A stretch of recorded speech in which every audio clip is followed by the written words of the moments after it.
احنا لما طرحنا شركه من شركات وزاره النقل، شركات تداول الحاويات في المواني، تداول ولا بيع رصيف ولا بيع محطه ولا بيع مينا. نعم. طرحنا شركه تداول فقط. جالنا تحالفات عالميه وجالنا شركات عالميه كبيره، الصندوق السيادي السعودي والفا اوركس وشركه والصندوق السيادي الاماراتي، وبالسعر اللي محدد في البورصه عشان يبقى فيه منتهى الشفافيه. كويس. السعر المحدد في البورصه اشتروا جزء من اسهم هذه الشركه، وفضل للشركه شركه اسكندريه لتداول الحاويات فضل لها الغالبيه، يعني هم الاثنين مع بعض اشتروا 52%.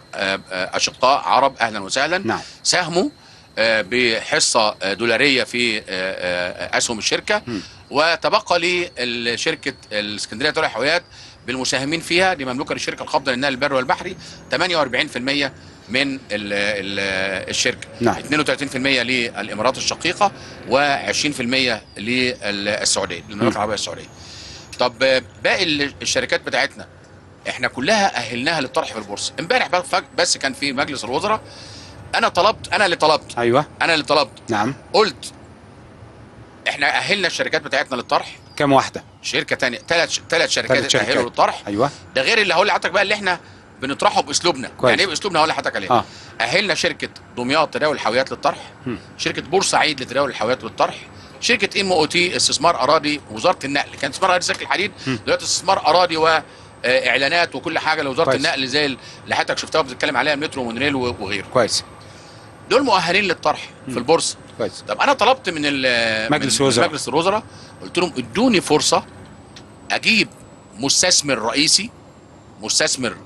في مستثمرين رئيسيين ما بيحبش يقعد يخش في البورصه ويطلب اسهم ونقعد نعمل يعني اجراءات تعالى انت عايز زي ما عملنا مع السعوديين والاماراتيين. سيادتك خدت موافقه مجلس الوزراء؟ طبعا. كويس. ادوني فرصه اتفاوض مع مستثمرين رئيسيين ويفضل يكونوا يعني مثلا في قطاع المواني، بدل ما اجيب شركه تشغيل او شركه اداره، لا انا اجيب خط ملاحي. ايه مثل الخط الملاحي؟ انه هيجيب لي مراكب وهيجيب لي تجاره ترانزيت. نعم. اللي انا محتاجها. ولكن لو اديت لشركه تشغيل فقط هتفضل قاعده على المحطه تستنى لما يبقى يجي لها مراكب. ولكن لو انا اديت لخط ملاحي ويا ريت يكون كمان معاه شركه تشغيل في تحالف معاه، يبقى ده 100% الاستثمار الصح. كويس. قلت لهم ادوني فرصه اسبوعين بكتيروا. انا جاي اليوم السبت بس مش هنعلن دلوقتي. نعم. شركه عالميه كبيره رقم 1 في العالم في الخطوط الملاحيه. رقم 1 في العالم في الخطوط الملاحيه. دلوقتي عندنا مشغل رقم 1 في العالم اللي هو شركه هاتشسون. مشغل معاه اكبر 4 خطوط من الاول للرابع في العالم في مواني الدخيله في اسكندريه ومينا السخنه. كويس. الخط الملاحي الاول في العالم اللي بيمتلك دنمارك مراكب كبيره جدا. لا دنمارك سويسرا. جاي لنا يوم السبت. سنعلن ان شاء الله باذن الله عن تحرير مذكره تفاهم معاه على استثمار جزء في ان شاء الله في مينا دمياط. بعدها تباعا على طول خط ملاحي اخر في بورسعيد. بعدها مستثمر رئيسي في ايضا MOT. طب ايه اللي احنا طرحناه؟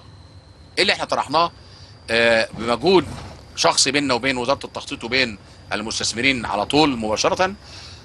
طرحنا 3 شركات في السكك الحديديه والعقد بتاعهم خلص وتصدى عليه في مجلس الوزراء، وهيروح مجلس النواب قريب جدا لان احنا بنعمل عقد طويل شويه فبنحتاج كم سنه؟ مجلس النواب 15 سنه. 15 سنه او 30 سنه احنا عاملين 15 سنه. العائد ايه؟ هديك مثلا 3 شركات. سكه حديد. اول شركه في السكه الحديد. ايوه. اول شركه فيستا البين النمساويه. الشركه رقم 1 في العالم في تصنيع مفاتيح السكك الحديديه وخطوط السكك الحديديه. عشان تطور معايا احنا عندنا دي بالمناسبه اهي محطه العداله دي خلصت هيكل خرساني ومعدني بالكامل وبتشطب. يمكن اول باكيه معدنيه بتركب ازازه اهي بتركب قدام حضرتك ان شاء الله باذن الله عشان يبقى في شهر 10 جاهزين ان شاء الله. شركه نمساويه شركه نمساويه فيستا البين. كان عندي ورشه في العباسيه بتنتج مفاتيح. هي بسميها ورشه، هو مصنع صغير بيسموه ورشه. نعم. وفي العالم كله على فكره بيسموه ورشه. بتنتج مفاتيح، مفروض تنتج 20 مفتاح في الشهر لو توفر القضبان السكك الحديديه، لان المفتاح ده مش موجود. مفتاح ده معدل كويس؟ لا ما انا لا اقول لحضرتك اهو. المفتاح ده عباره عن 100 متر كده من القضبان،